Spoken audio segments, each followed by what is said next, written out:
This is another episode of Standup Comedy, your host and MC, celebrating 40-plus years on the fringe of show business. Stories, interviews, and comedy sets from the famous and not so famous. Here's your host and MC, Scott Edwards. Ladies and gentlemen, welcome to another unique special show on Stand-Up Comedy host and MC. I'm doing some podcast swapping with shows that I really enjoy, and I recently came across a podcast Steve Hewlett is doing out of England. It's called Eyes and Teeth, and it's very funny. There's some great interviews. If you get a chance, check it out. I'm going to share one of those shows right now. In fact, Steve interviews Jonathan Geffner, who in 2020 had his own TV series called Trillo Suede. Now, Jonathan is a ventriloquist. Trillo Suede was a film noir style show about being a detective and using his ventriloquial figure as one of the detectives with him. It's kind of unique. It's funny. It's different. If you get a chance, Google Jonathan Geffner or Trillo Suede and you'll see what I'm talking about. But right now, here's the entire podcast that Steve Hewlett had done on his show Eyes and Teeth as he interviews the very talented Jonathan Geffner.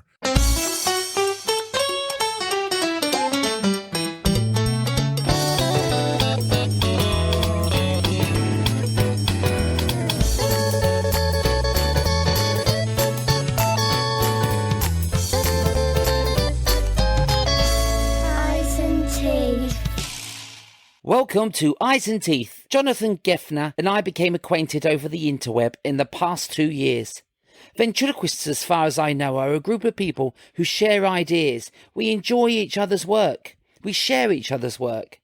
Well, I may be speaking for myself, but I can't speak for everyone in the room. That's just the ventriloquist showing off. Steve waits for laughs and carries on. When I first watched one of Trillo Suede's episodes, and I must state, it is Suede, not Swede. Ignore what I say throughout the interview, because I say Swede and not Suede. I got so hooked on watching the series, and then another came along. That was when I reached out to congratulate Jonathan on his work, and then his awards came and came and came. They just kept on coming. We stayed in touch, and last year we exchanged a few ideas, and he agreed to talk on Eyes and Teeth so my listeners can enjoy listening to why his 3-decade project took so long to win over 40 top film awards across the world, including an Indie Film Festival winner, Pacific Beach International Film winner in 2020, an Open Window International Film Challenge in 2020, a finalist at the Venice Film Festival Awards, New York Tri-State International Film Festival, Continental Film Award 2021, and the San Francisco Indie Short Film Festival 2021, to name literally just a few. Let's cross over the pond to speak with the man himself, the creator of Suede, the entertainer. Welcome to Ventriloquist. See what I did? Jonathan Geffner. Jonathan Geffner is an award-winning filmmaker, writer, author, producer, director, YouTuber, entertainer, actor, ventriloquist, and detective. If you have an issue, then there's only 2 names you need. Dial up the 2 and only Trillo Suede. It's Suede, but I needed it to rhyme. Jonathan, welcome to Eyes and Teeth. How are you? Thank you, Steve. My pleasure to be here. Thanks. I've been aware of you for a couple of years now, and we'll tell our listeners all about what your goal is and what your successes have been. So, Jonathan, as a child, were you inspired by ventriloquists or actors or detective programs? I'm trying to find like the little seed inside you that created this wonderful, wonderful projects that you're working on. So, or is it a mistake that that you're leading example of ventriloquism in 2022? How did it all start with you with ventriloquy?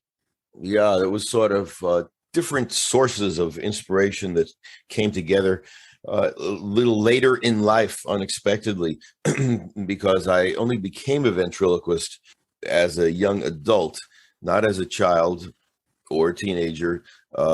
So I but I was retroactively inspired mainly by Paul Winchell, because I loved Winchell and Mahoney, their show, the different permutation of the TV shows. When I was a little kid, I remembered watching it and loving that show, but I never pursued it or tried to find out how to become a ventriloquist until many years later. So when I did begin to learn ventriloquism, I sought out the old VHS tapes. In those days, it was pre-internet when I was a young man. I still have mine. Yeah, I was inspired mostly by him, as sort of modeling myself after him, his style sort of entertainment and ventriloquism itself, his kind of enthusiasm and stage persona, all that stuff.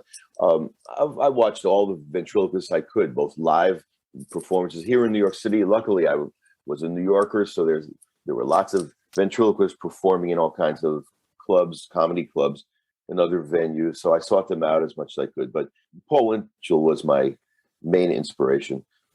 Other things I had done, though, came into play because I was a teacher of music. Well, pianist. I was a performer as a pianist. I was an improv actor. I taught other subjects too. I taught Yiddish and Hebrew.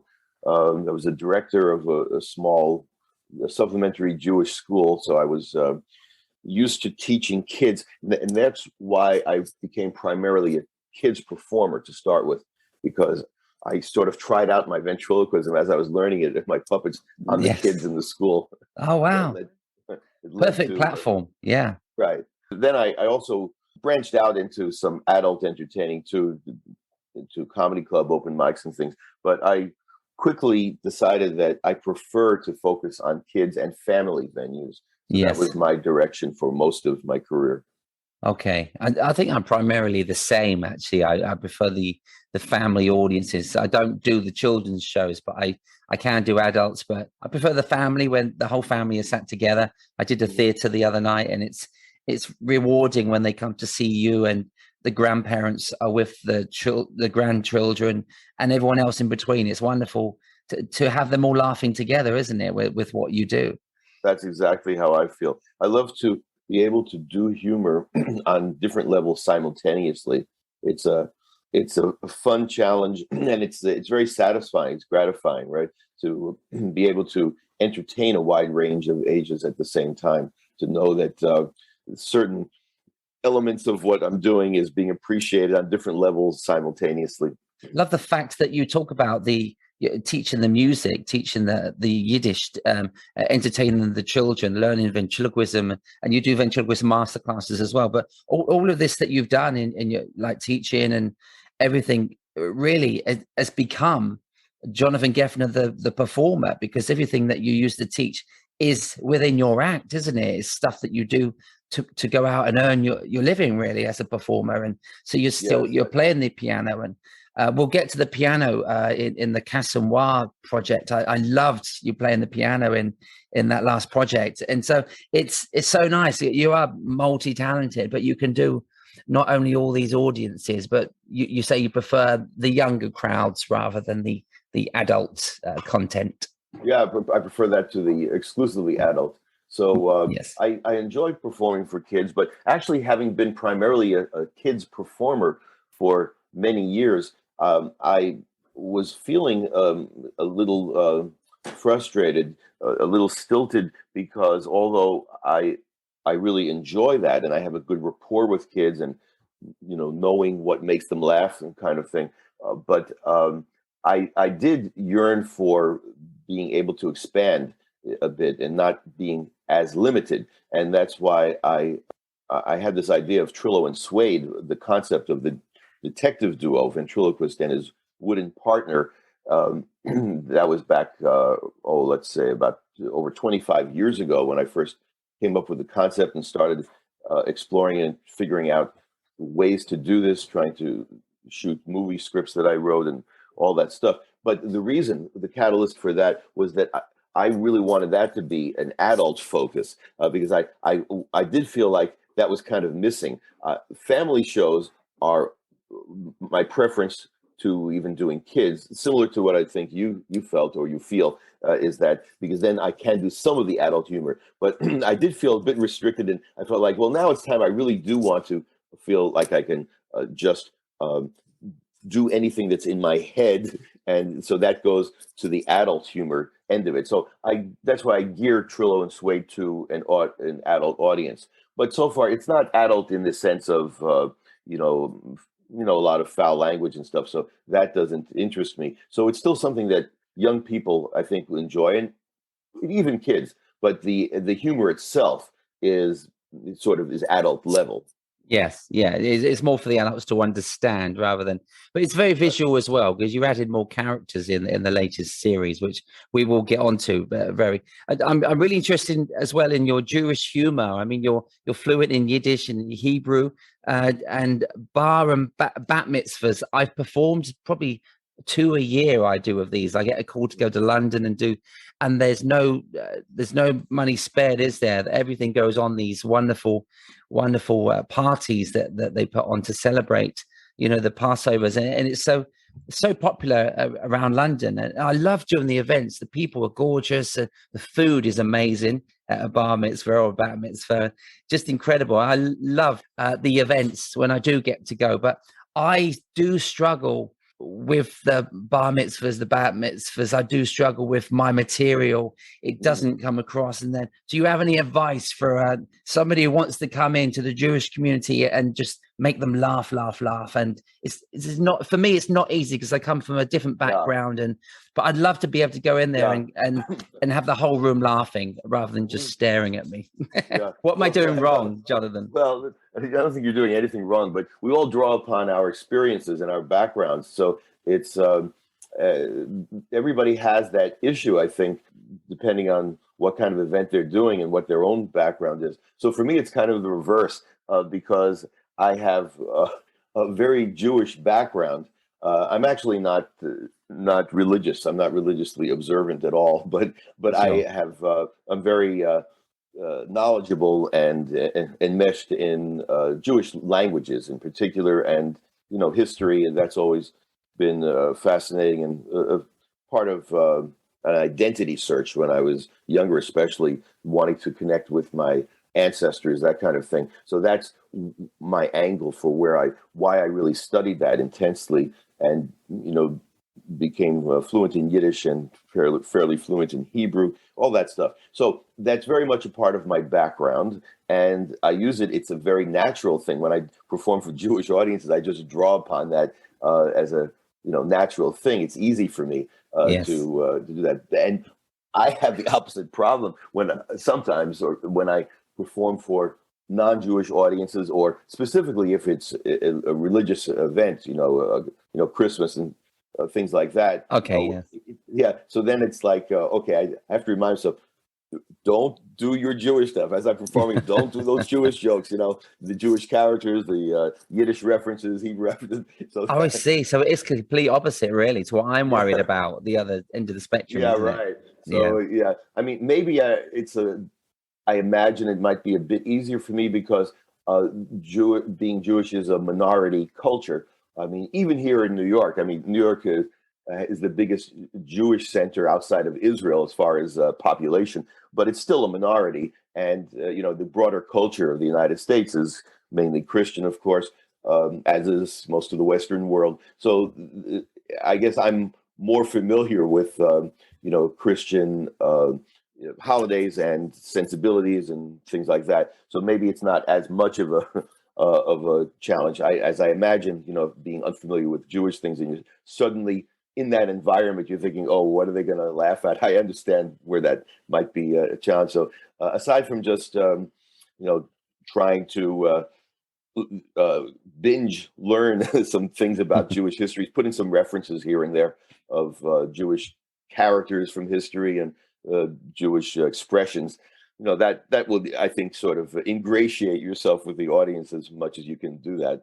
Yes. Oh, amazing. I've really got into working with some wonderful Jewish communities where there's a company called JLGB in the UK, and it's this campus. I first performed for them at a campus, and then they invited me to their annual dinner. And then I've been back to do 3 or 4 events for them. And during the lockdowns over the last couple of years, I've done 2 performances, and one was supporting Jeff Garling of Curb Your Enthusiasm, and Jeff, who's one of the co-producers on the show, and he was on after me, so I can say I supported Jeff, even though it was on Zoom, just like this, But it was, they're just incredible, I've done a gig with Craig David in London at the Roundhouse. They put on these really huge events, and you say it's a minority, community, but I mean, it was just packed all the time. There's so many people that just want to celebrate that, that culture. It's wonderful. It really is nice to be part of. And I just wanted to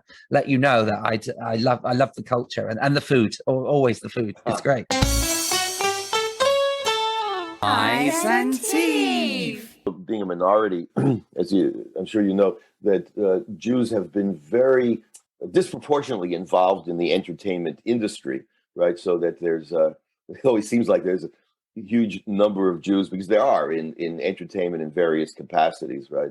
So Jews have very, very much gravitated toward that as they integrated themselves into the Western society, England and U.S. and vaudeville, and then comedians. So yeah, so you'll come across, I guess, Jewish influence in Jewish humor a lot. No matter what the actual numbers in the general population is.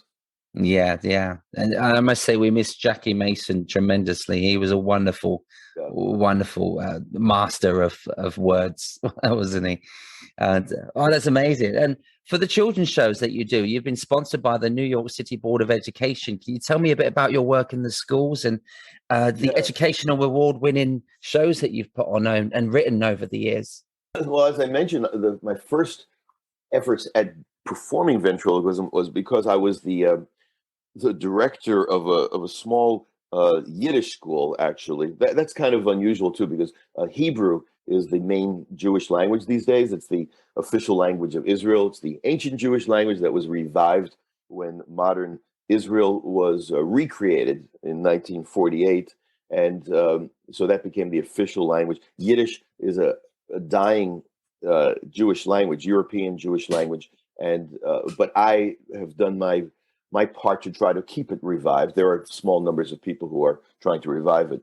But in any case, this was a small Yiddish school that I was running as a young school director way back then. And as I began to learn ventriloquism, feverishly practicing those first few months, I took my puppets to class, and I would use my puppets to help teach the kids and practice my ventriloquism. As I started doing that, the kids were telling their parents about the puppets excitedly. A lot of them liked it. And then parents started asking me if I do birthday parties. So I started doing birthday parties.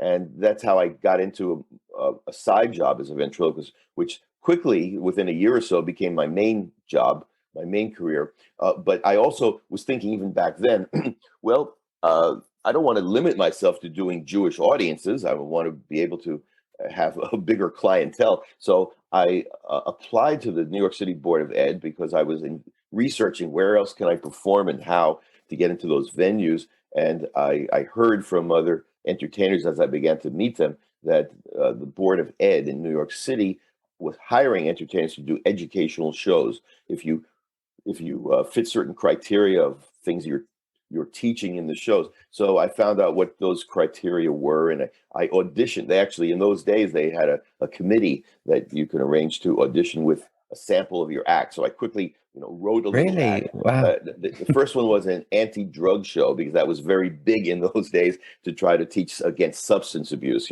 Right, kids. great. And so I followed the little points, the talking points that they want you to hit. And I created a little thing, and I got a couple of puppets and did the thing, and they liked it. They approved it, and I had to actually expand the show. I didn't really have a full-length show at that point, but I expanded it to a 45-minute thing, and they started. They actually sent my info out to hundreds of schools, and I started getting calls, and I started getting popular. For a few years, I was doing lots of about 100 shows per year in New York City schools, mostly with the substance abuse message. But then there were a couple of other educational messages that I was approved to also perform shows addressing, and that became a main clientele of mine for maybe a decade, and until the money dried up, because then politics changed, and they just decided at some point that this is not a priority to spend money on entertainers, teaching things, and they took away the funding. So I lost that whole clientele. But for those few years, it was a very good gig for me. Yeah, it's amazing because you really get to teach the kids, and they do listen to puppets, don't they? It's a great communication skill, and you get to talk to them about bullying. There's the drugs, substances, and health and safety, and even Earth Mirth, you called one, which helps the environment. And these are the things that the kids, we want them to learn about. And there's a lot more these days. I guess you could add a lot of mental health kind of help, for children that have gone through COVID and stuff. So I guess entertainers need to come back to schools now. I'm actually starting a few of those in the next couple of weeks before I take off on tour. So I did it like 30 years ago, and I'm doing a talk to the children before I come back and do my theatre tour. I 31 years ago, I did a school for work experience as a ventriloquist. I was 15 years old. I'd done 57 shows in 3 weeks. And before I go back to that town where I grew up, I'm going to do about 5 or 6 of those schools. I'm going to go back to the same schools. And obviously it's now their parents that I entertained back then. I'm going to entertain their children, or even maybe their grandchildren 31 years later. But it's kind of scary how that is. But it's amazing. I'm looking forward to doing the school things, because I know how you can say one word with the puppet and the whole 300-400 children will just laugh for 5 minutes. It's kind of easy to entertain children in schools, isn't it? I'm not saying it's easy, it's hard work, but it's so nice to get that reaction from those little faces. Yes, it's very immediate, right? The reaction is immediate. That's the thing about it. Not necessarily easy, as you put it. No. You've probably encountered, there's among some ventriloquists and entertainers in general, comedians, there's looking down, a scoffing of children's entertainers. I think, it's easy performing for kids, but it has a different set of challenges, because kids are very immediate and direct in their approval or disapproval, right? Sometimes they can be very harsh critics. If they don't like it, they'll let you know. They say the truth. Yes. Yeah. Right. In fact, I early in my career, as I was developing my act, and didn't have it very well honed or anything. I remember in one of my first shows, it wasn't going very well at all, and for a kid's audience. And there was a little boy who just stood up and he shouted, "This is boring." And there are other kids, a couple other kids who said, "Yeah, it's boring." So it's like, okay, well, that's immediate feedback. So. Yeah, it is. We're so laid back in the UK. I've had children shout we're boring, but in New York they stand up and tell you you're boring them. We sit down, we're laid back here. So they just shout it. Yes, in your face, right? Oh, controversial. You even wrote a song, didn't you, called The Winner's Song? Is that something you did for the schools? Oh yeah, that's motivational. Yeah, that was actually I had a few rap songs depending on the topic at hand that I did in these public schools and other private schools too. But it was mainly the public schools. I know the different wording. Public means private, and private public in British terminology, right? I think that's the reverse. So the state sponsored schools is the public ones. Here, or city sponsored in the case of New York City. So the kids, they love the rap songs, and I have a black puppet, Danny, that I used for that. He was very popular, and I found in particular in the black schools, the schools that African American populations, but everybody loved him. It was great, something that I was nervous about, because there's always the chance, the specter of people complaining about a white guy with a black puppet, and that occasionally came up. But it's a very tricky, politically, is it a politically relevant question? Is it politically correct? Sure, people have different opinions about that. But the kids always loved it. The only times I got any complaints interestingly enough, I think, was there were 3 or 4 times in all these years I was doing it where white teachers complained. The black teachers never did, and in fact, they often came up to me and said, "Oh, we love Danny. He's a great character, and the kids can identify with him. I'm glad you have a black puppet and stuff like that." But there were several times it stuck in my mind because it wasn't very frequent. People who came up and said, you shouldn't have. You're not black. You shouldn't have a black puppet. That's racist. It's like, Right, oh, really. I mean, what am I going to do? I mean, everybody loves him. The black audience love him. I think it all depends. My personal opinion is it depends very much on how it's done. What's crucial is how it's done. Yeah, it depends on the material, doesn't it? I guess the as material, well. the character. If you're doing it in a mocking manner, if you're doing it in presenting a stereotype that is unflattering, then yes, then that could be racist and it could be inappropriate. But if you're not doing it in a demeaning way, not presenting the character that way, then it's not inherently racist. That's certainly the feedback I got from most of my audience, vast majority. Yeah, and the children are learning every day, so the acceptance of diversity is very important, and accepting everybody within the community. And I've known a few ventriloquists with characters. Jeff Dunham had a black character as well, who played his agent, didn't he, on one of his first DVDs? And so it happens. Does, and so, but there are people. There are always going to be differences of opinion, and it's a very sensitive topic these days. I just remembering right now that when I first auditioned for the New York City Board of Ed for their committee about doing these shows, I presented some of this anti-drug material, but I did not have a black puppet. And they told me that, okay, we love your little act there and we're going to prove it, but you need to get a black puppet because really? Because It's guidance. Send you guidance. to a lot of black schools that are all black or mostly black kids, and they need to identify with the puppet. So you need to get a black. So it's like you're damned if you do and damned if you don't. I got the black puppet, and I went back. They wanted to see it how I do it. So then they approved of it once they saw it. And I went out there, but there are always some people who are never going to be satisfied. You don't have a black puppet. Some people complain, hey, that's not good. You need a black puppet. I get a black puppet and say, hey, that's not good. You shouldn't have a black puppet. We'll never be able to please everybody.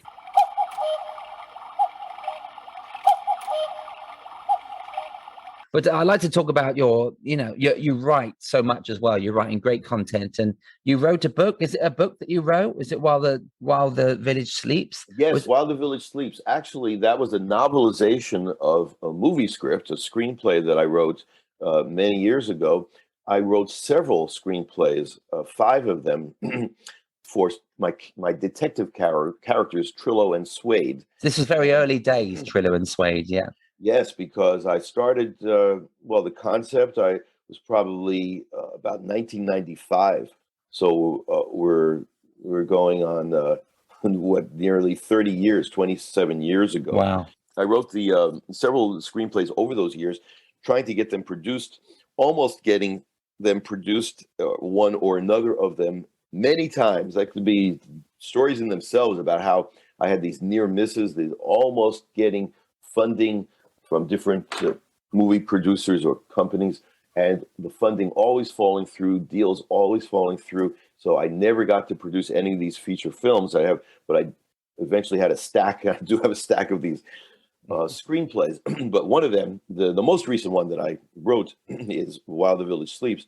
After failed attempts to get it produced, I decided I will rewrite it into a novel, actually expand it into a novel, because one advantage of a novel is you can go into more detail. You can have more plot threads and develop them more, the characters, because a screenplay, a movie is going to be, like 2 hours, and that's about it. So you got to cram things and delete things.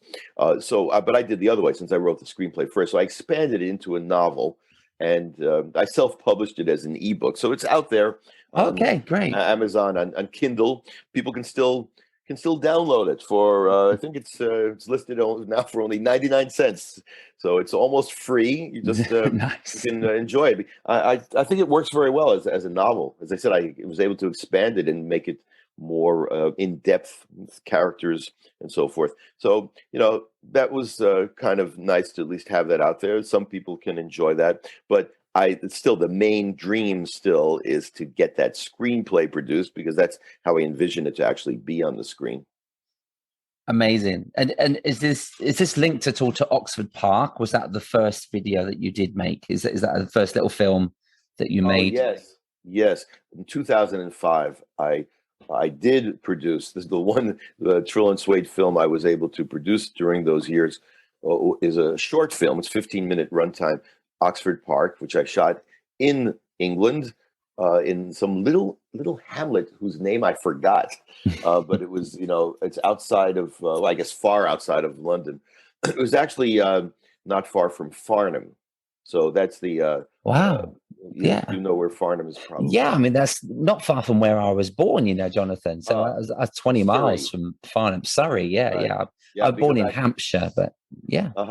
And that happened because there was an English, a UK, small film company, independent film company, the Farnham Film, that the guy there, the owner of the company, took an interest when I was sending out over the internet, the early days of the internet, back around the turn of the century, just inquiries about if anyone's interested in producing this. So he actually responded. He read my first script at the time, which was called Hong Kong Canary, and he liked it, and was trying to figure out ways to get it produced for him to be the director, but he had to find funding elsewhere.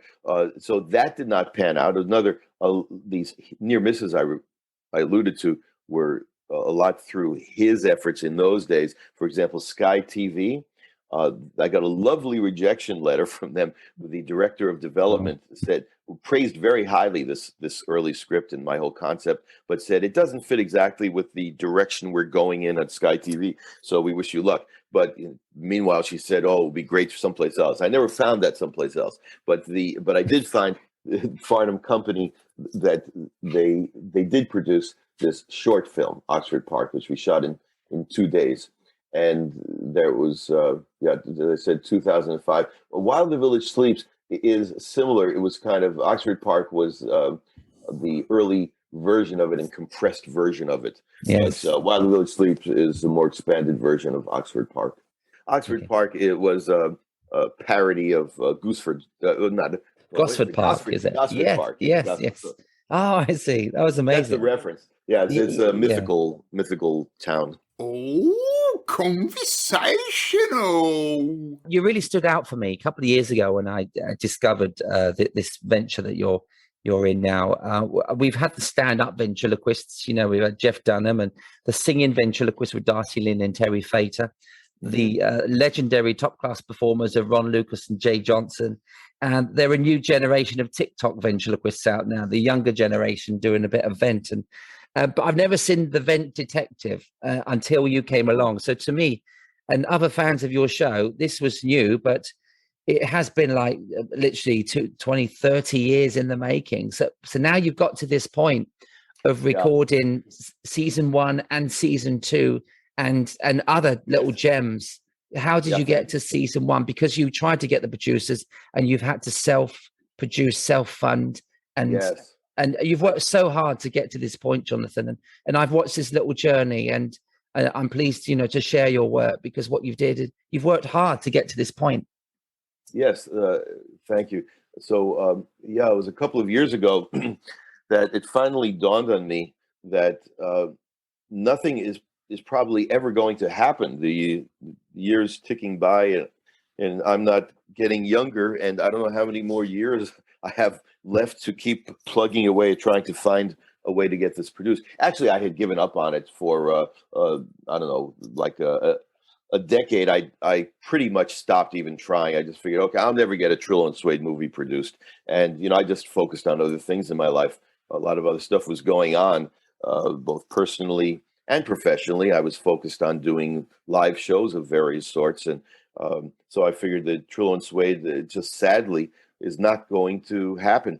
But I, at some point, I just was 3 years ago that it started to bug me. It started to really irk me. And instead of just burying it, continuing to bury the dream and just feel like, I just wasn't able to do it, I started to feel this determination, like, damn it, I need to do something. I've got to at least do part of my dream, part of my scripts, and I can't find anyone to fund it. I'll have to fund it myself, and I did it. I just saved up through the years, and I figured an assessment of my financial situation. Can I afford to put some money into this? And I decided, yes, I can. I can do a shoestring budget thing where I do a web series. That was my idea, that web series were becoming popular at that point. Web series would not require as big a budget as a movie would. So I tried to find the least expensive way that I could do it, but still have enough production value that I could pull it off. That I could, do it in a way that will express what I had in mind, and show people this world that I have in my head that I wanted to get out there on film. And I did it. With my own money, I produced season 1, 10 short episodes, about 5, 6, 7 minutes episodes each one.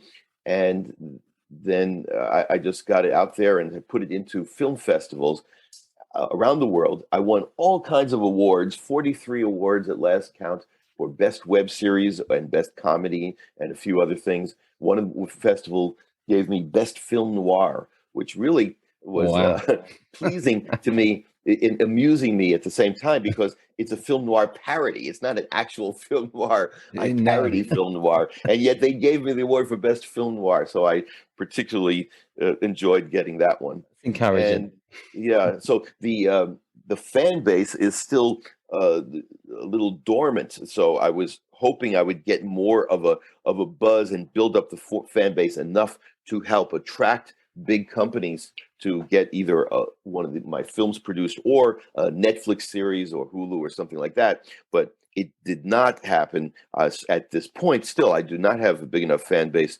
to bring this to another level. But I do have the gratification of being very well respected in film festivals. Somehow the judges in all these contests really do appreciate it. So they love what you're doing. Yeah. Yeah, I was so delighted to see the amount of awards that just kept coming and coming, and you were posting another 3, and then there was another 5, not just one a year. You were just creaming all of these awards for the film awards, and for a web series to do that was incredible to see, and not just in America, all over the world. You were being recognized, and it's so wonderful to see that success. And how did you feel once season 1 was done and you started to get awards? Did it spur you on to get season 2 done? Yes, and in fact, because of all the awards we were getting, and also the fact that a few of those festivals I actually attended in person when I could, if they were local, New York City or not too far, and I saw audience reactions when they screened 1 or 2 episodes, and very strong audience reactions. So that inspired me to believe that there still is a lot of potential here, even though for some reason I'm not getting a big fan base to my YouTube channel or to the whole project, which kind of mystified me. But I believe that there still is that fan base out there. I just got to reach them. So I decided I'm doing it once more. I self-funded season 2 as well. Now, crowdfunding helped a bit with season 2. I did get some money, partial funding through crowdfunding, so that made it more feasible. And the rest of the money I put up myself, and I did season 2, which actually was an improvement over season 1 as far as production value, because I actually put some more money into it, and I wanted to go bigger with it. So it has better production value, and it also, the episodes are a bit longer. So that was kind of a big effort, and let's see what happens with that. Kind of a repeat of season 1. I got even more awards for season 2, but it still couldn't break that market and figure out how am I going to reach the Netflix big shots and things like that to get either a TV series or the movie studios. So I'm still left in limbo about that, but I figured one more shot, one more effort I'm going to do with my own money, and this is it. So my final effort has already been made, Casa Noir. This is my short film parody and tribute to Casablanca, the classic, iconic 1942 movie.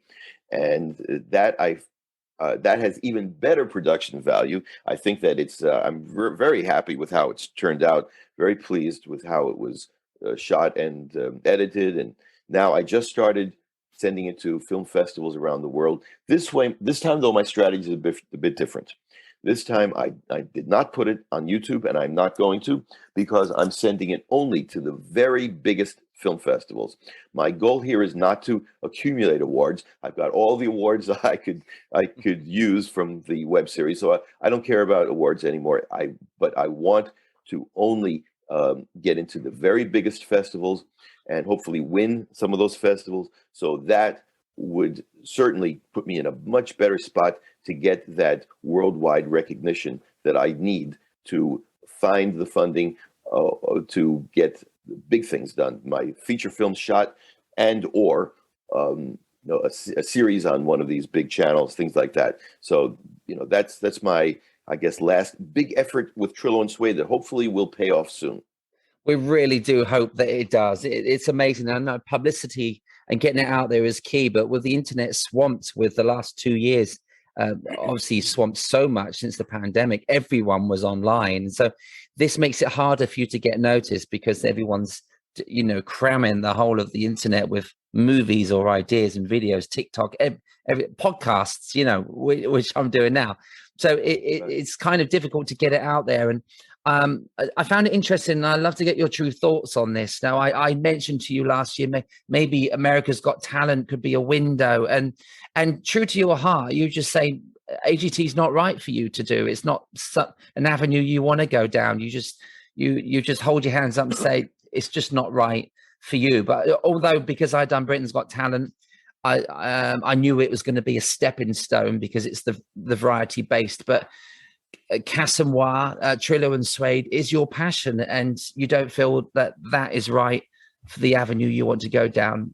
Yes, that's how I feel. But I know you had suggested this to me a while ago, and you may be right. You're probably right that there is a way to do it. I just haven't actually sat down and figured it out.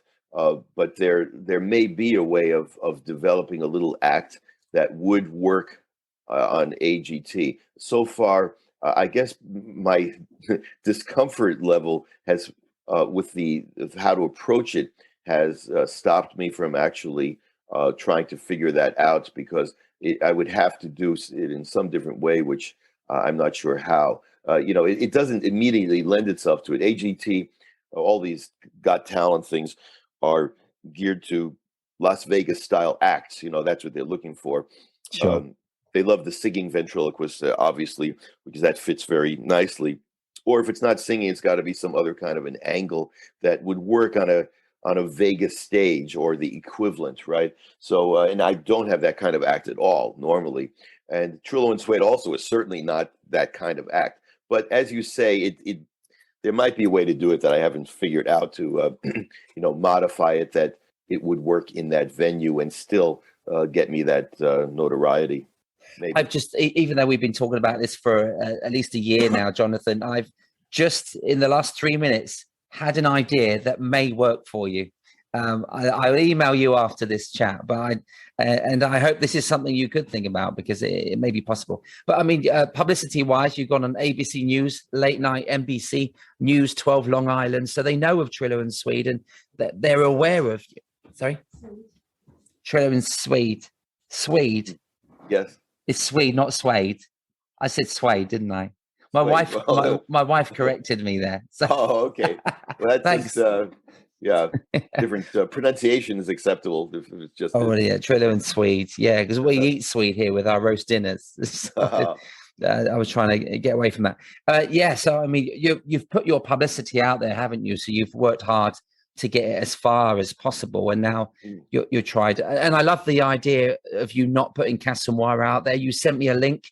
I really enjoyed it last week. It's such a great film. The cinematography is incredible. The scripts and the parody that you do. It's great. And I really, really want you to get those awards for that show. You've worked hard. It's really nice to see your progress and your passion come to life like that. Yeah, thank you. So yeah, these big film festivals, uh, as well as the Academy Awards, I looked for their eligibility because I'm aiming high. I'm making sure this remains Academy Award eligible in the short film category.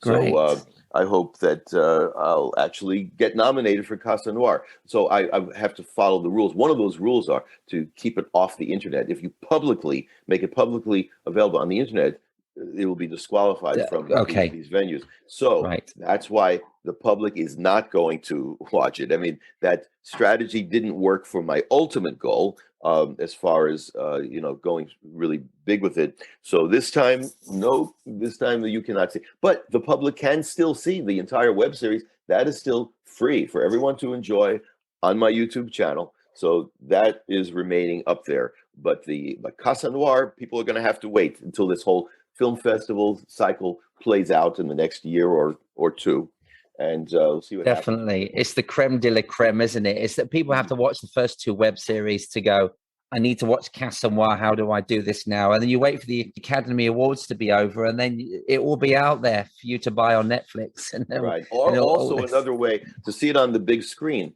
It will be in some film festivals. We'll see which ones, don't know yet. But in the coming months during the next year, it will be on some big screens in film festivals around the world. So I will keep everybody updated if they're interested about where and when they actually can see Casa Noir on the big screen at a film festival. Amazing. We'd love to see that. I'm going to look out. We do have a few film festivals around the area of Sussex where I live, so I'll keep an eye out. It'd be great to go and see your movie. Although I've seen it privately, but I'd love to go and see that on a big screen, just to tell you that I've seen it just before you win that Oscar. And so you I might join you. I'll keep everybody posted if you watch the YouTube channel, or also my Facebook group, the Trillo and Suede Facebook group. You join, so you'll keep posted about the where and when you will be able to see Casa Noir. Oh, contributional. Amazing. I will make sure we spread all of those links at the end of the show as well, so everybody knows where to find you. And you have such a great voice, Jonathan. You're a voiceover artist. And yesterday I listened to your penetration cyber security voiceover. It's so good. It really is so good. It's like, wow, this guy's what you can do. You've got the perfect movie voice, and I really love that.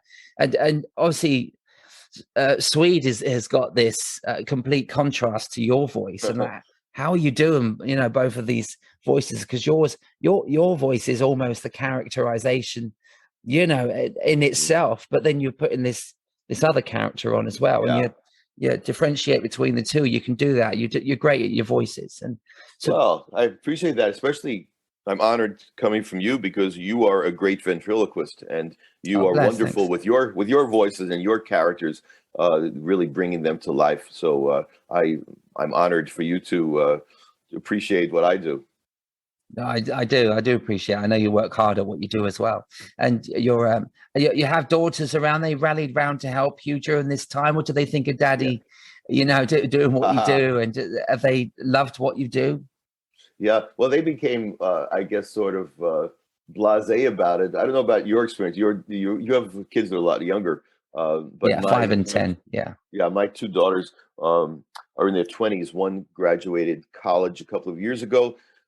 She's a Juilliard graduate, a soprano singer, opera singer. She's trying to make a career in opera, which also is difficult timing because of the pandemic. All the opera houses have been locked down. Yes. But she's hoping to get into that. I hope she'll be able to make a career of it before too long. Anyway, that's Michelle, and then my younger daughter Sabrina is in college right now. She's a film major. She's a very talented young filmmaker on the director path, and so we have that in common more directly. Sabrina and I, that she's more knowledgeable than I have at this point as far as the intricacies of filmmaking, all the aspects of it. And she was very involved, Sabrina was, in my web series because she actually played the role of a recurring character named Zoe. Nice.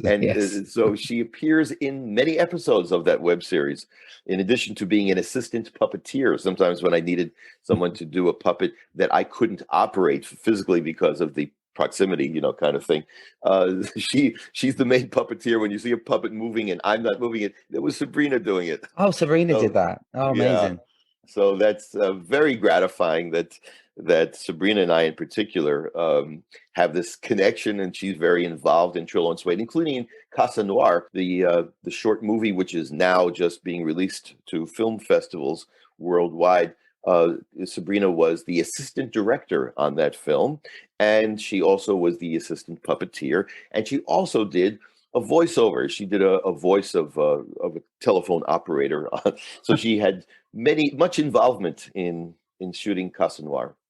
That's amazing. I mean, you've inspired your daughter, and now she's going out. She's going to be this working in films, and your experience has given her a great opportunity in life, and I wish your daughters all the very best. It's amazing that they were helping you. I've got 2 daughters, they're 5 and 10. They always want to help you do things, and one day hopefully they'll be in my shows if they want to join in. Nice. They're very funny naturally. Yeah, I don't know about yours, but when my daughters were very little, they were very enthusiastic about the shows. At first, when I played with the puppets, they didn't understand that the puppets are not real, of course, and at some point they figured it out, or I persuaded them that I make them talk. And then they did think it was very cool for a little while that, oh, my daddy can make puppets talk. But then at some point they just got very used to it and blasé about it. So it's just part of life. Like, doesn't every daddy do that? Or they didn't. So at some point, it becomes the norm.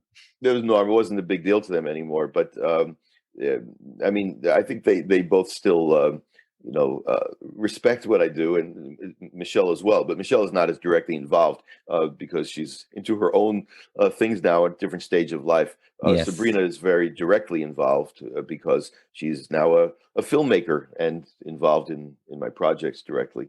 Well, give them all my best, and congratulations on everything that you're doing. I really, really wish you all the best with Casa Noir at these festivals and these awards, these big awards you're going for now, and rightly so. You've worked so hard for it over 3 decades, and I can see a piano behind you. I haven't been playing much recently, so I love the piece that you played at the end of Casa Noir. It was so nice to hear you play that, and it shows it had you. To be you, right?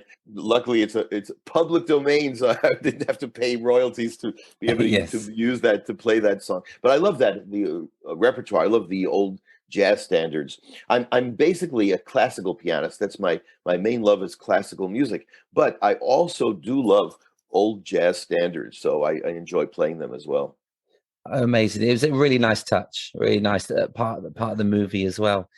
Give Suede my best, won't you? And Jonathan, thank you so much for being on Eyes and Teeth. My pleasure. Thank you very much, Steve. Thanks to Jonathan for taking the time out of his PR to talk to us today. I hope you enjoyed this very different performer in season 11. I hope to bring you a contrast of talents across this season, so there's always something exciting and different to listen to. If you want to follow Trillo and Suede, then go to Facebook and search Van Trillo on Facebook and Instagram. You can find him on Twitter at John Geffner, and go to the website www.geffner.com for everything else. Today's quote comes from Jackie Mason. It's no longer a question of staying healthy. It's a question of finding a sickness you like. Eyes and Teeth is written, produced and hosted by Steve Hewlett. Vocals by Lola, Larissa and Nina Hewlett. Additional vocals by Rich T. The Eyes and Teeth music and jingles are produced and performed by Kevin Dean. Join me on the next edition of Eyes and Teeth, Legends of Laughter, when I'll be talking to the founder of Graffiti Classics, Cahal Aduil.